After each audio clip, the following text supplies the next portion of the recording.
तितली आसन में आने के लिए दोनों अपने पंजों को अपने शरीर के पास लेके आइए और अपने दोनों एंकल्स को पकड़कर अपने दोनों नीज को इतनी जोर से फ्लैप कीजिए ताकि वो अपनी मैट से टच हो। अराउंड 20 to 50 टाइम्स इसको डेली मूवमेंट हमें ये प्रैक्टिस करना चाहिए। तितली आसन के बाद हमें उसी पोजीशन को होल्ड करके रखना है, इसे हम भद्रासन बोलते हैं। फिर अपनी दोनों एल्बोज को मोड़ते हुए अपने माथे को मैट से टच करना है, इसे हम भद्रकोणासन बोलते हैं। चक्रासन में आने के लिए पहले अपनी मैट पर पीठ के बल लेट जाइए, फिर अपने पैरों को घुटनों से मोड़कर पंजों को अपने हिप्स के पास रखिए, जितना पास हो सके। अपने हाथों को कोहनियों से मोड़कर अपनी हथेलियों को अपने सर के पास रखें और पंजों और हथेलियों पर प्रेशर डालकर अपनी बॉडी को लिफ्ट करें। कुछ समय के लिए होल्ड करें, देन वापस। धनुरासन में आने के लिए सबसे पहले अपनी मैट पर पेट के बल लेट जाइए, फिर अपने दोनों पैरों को मोड़कर अपनी हथेलियों से अपने एंकल्स को पकड़िए, फिर अपनी थाइस को लिफ्ट कीजिए और अपने माथे को उठाइए।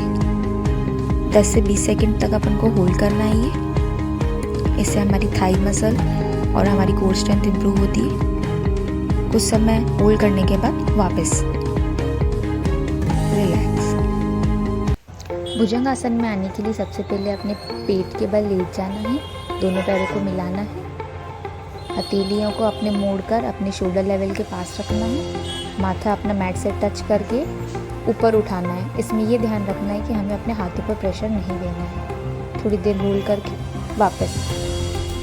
अब हम करेंगे सर्पासन। सर्पासन के लिए पेट के बल लेट जाइए, अपने दोनों पैरों को मिला के रखिए, अपनी दोनों हथेलियों को अपने शोल्डर लेवल से नीचे रखना है और हाथों पर प्रेशर डाल के उठना है। थोड़ी देर होल्ड करके वापस धीरे से वापस आना है। नवासन में आने के लिए पहले आप अपनी पीठ के बल लेट जाइए, फिर अपने दोनों पैरों को साथ में उठाइए, फिर अपनी बॉडी को लिफ्ट कीजिए। ये ध्यान में रखिए कि जो आपका हेड है वो अपने पैरों के ऊपर ना जाए। फिर धीरे से वापस आ जाइए।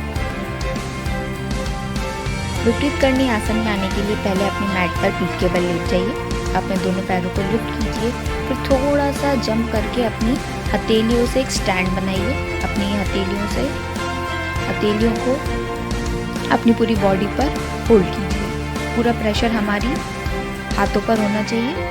कुछ समय होल्ड करना है इसे। मेरा वीडियो फास्ट फॉरवर्ड है इसलिए आपको ज़्यादा हिलता हुआ दिखाई दे रहा होगा।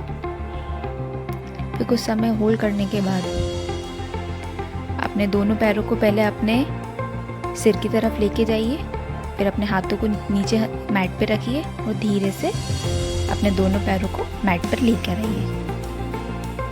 सर्वांग आसन में आने के लिए पहले अपने दोनों पैरों को लिफ्ट कीजिए, फिर हल्का सा जंप देके अपनी बॉडी को उठाइए और अपनी हथेलियों को पीठ पर सपोर्ट देते हुए अपनी पीठ को सीधा कीजिए। धीरे धीरे करते हुए हमें अपनी बैक को स्ट्रेट करना है।